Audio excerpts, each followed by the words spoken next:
If you want to wake up every single day full of purpose and power and to have God raise you up to use for a special purpose, I'm going to tell you right now why you better be careful what you're asking for.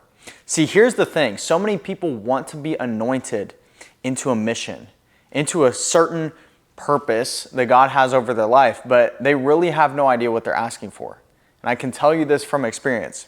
You see, a few years ago, I wanted purpose. I wanted a mission, and I got those things. I've made a multi-seven-figure supplement brand. I've helped hundreds of thousands of people. I've had mass influence. But you know what I had to go through to get there? A lot of pain and a lot of torment. And so this is a biblical thing. You see, God is not going to give you those things that you're asking for unless you're willing to walk through the valley of the shadow of death. And so in this, something I want to do, I want to start using the Bible more in my videos and, treating this almost as like a Bible study in a way, right? So I'm reading here Psalm 13. And this is from King David. He's talking to God. He's feeling lost.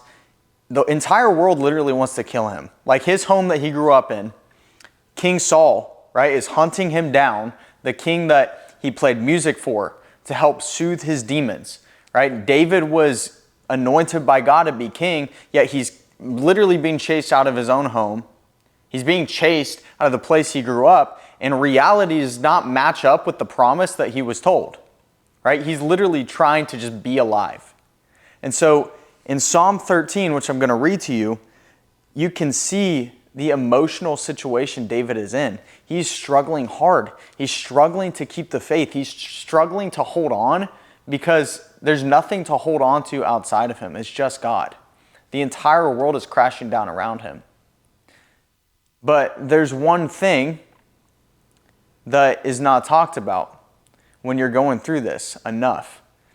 All of these things that you're going through, the pitfalls, the struggles, the downfall that happens before you are raised up, all of it is to build your character. All of it is to mold you for a specific purpose, right? And so we can see that in King David's life.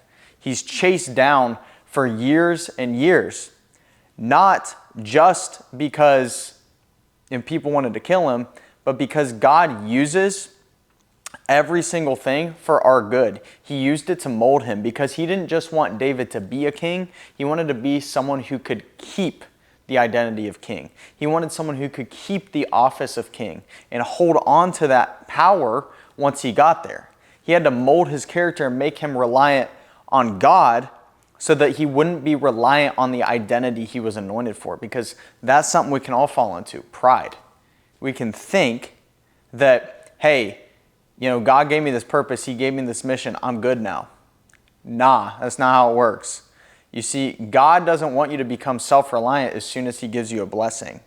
Because if you forget the one who gave you the gift, once you receive it, you will lose it.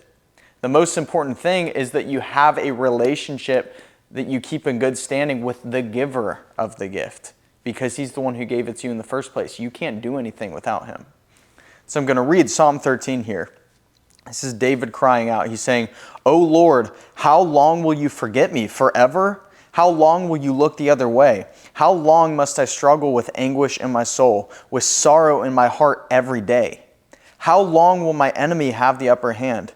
Turn and answer me, O Lord my God. Restore the sparkle in my eyes, or I will die." And so even through that language, you can see he's just feeling it. He's going through it so bad. Restore the sparkle in my eyes. It's like you can imagine what he looks like. He's probably drained, feeling depressed, anxious, probably has bags under his eyes while he's running around just trying to survive. And all he's wanting to feel is just a sense of joy, right? And we've all gone through those emotional roller coasters. One day it's amazing, and one day it sucks. And if you've gone through a breakup, if you've gone through a loss, a death, a failure, you've probably been through that grief or recovery phase. It's horrible. It's like a roller coaster. And so David is going through that. And the only sort of consistency that we can find in that process is not anything around us, because the things around us are unstable and they're fading every single day. They're temporary. But God, he is always there no matter what. And he has promised us over and over and over that he's always there with us. right? God never says we won't go through hard things, but he does promise that he'll be there with us while we go through them. So we continue. David says, don't let my enemies gloat, saying, we have defeated him. Don't let them rejoice at my downfall. But I trust in your unfailing love. I will rejoice because you have rescued me. I will sing to the Lord because he is good to me. See, he says, don't let my enemies gloat, saying, we have defeated him. Circumstances around you, when you are chosen, when you go through that pit of despair that's molding you into who you're meant to be, those circumstances around you, it'll look like they've won. It'll look like you're down. It'll look like you're done. But you know what? That's just a situation that makes it so you can stop relying on your own will and you can rely on God's miracles and his ability to make things right and save the day instead of you having to save yourself. Right? As soon as we can be in humility and realize that we do need a Savior, that's when we open up the space for God to come in. We lower ourselves so someone bigger than us can come in to guide us to exactly where we're meant to be. And we see at the end, the very last part, verse 6, it says, again, I will sing to the Lord because he is good to me. See, this is one of the things you got to remember on your journey. And I learned this the hard way, a very hard way, a lot of struggle. Every time I would go through personal failure, whether it was a business block or a relationship block or something that was not working out in my favor, I would freak out, right? I would think everything was falling apart. And so my emotional stability was tied to what was going on around me, and I would lose myself, and everyone around me would feel it. But as I learned to attach my identity to God, even when things were falling apart, I could be grateful they were because I could see now that they were falling into place. And that's the most important perspective you can have. You have to be able to look at the situation in front of you and ask yourself, what is this doing to develop me? What am I learning from this? How is this turning me into who I'm meant to become? What am I learning right now? Right? You have to be a student. It's a student mindset. And you have to look at failure in a different way. See, failure is not something bad about you. Failure is just an opportunity to learn what doesn't work and to continue to grow. Because when it's not working for you, it's working on you. And you always have to keep that in your mind. And so when you finally choose to commit to God and you say, hey God, give me a mission, help me walk into my purpose, show me my true identity so I can commit my life to you, I'm just telling you right now, you will get what you ask for if you have a true heart of humility and you're doing it for the right reasons.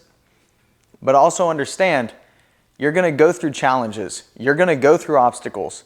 You may go through a period where it looks like you're getting the exact opposite of what you looked for. And that sucks, right? Myron Golden, one of my favorite speakers, he says disruption follows intention. It always does.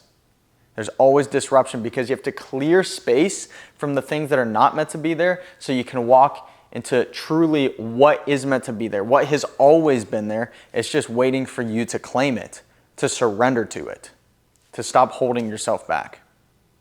And so start finding ways to sing to God when you're going through the pain. Even your situation right now, if you don't feel fully alive, if you don't feel on purpose, if you feel stuck, you know what you can do in this moment? You can say, thank you, God, because I know you're doing something I can't see yet. And as you start to find more gratitude in these moments where you don't have what you want, eventually everything will bend. And God will recognize and honor the fact that you cared more about being with Him, having a relationship with Him, trusting Him, than you did being attached to something outside of you. So remember, if you ask for anointing, power, and purpose, there's always going to be a breakdown before you get to that breakthrough. But I promise you, going through that is what's going to turn you into exactly who you're meant to be. Thank you guys for tuning in. Let me know if you like this format. I love the Bible study type thing. That felt really good for me. Felt like there was a lot of flow there. And this is something I can do more consistently. So if you like that, drop a comment on any verses or topics you'd like me to speak on. Check out the rest of my page, and I'll see you guys in the next video. Peace.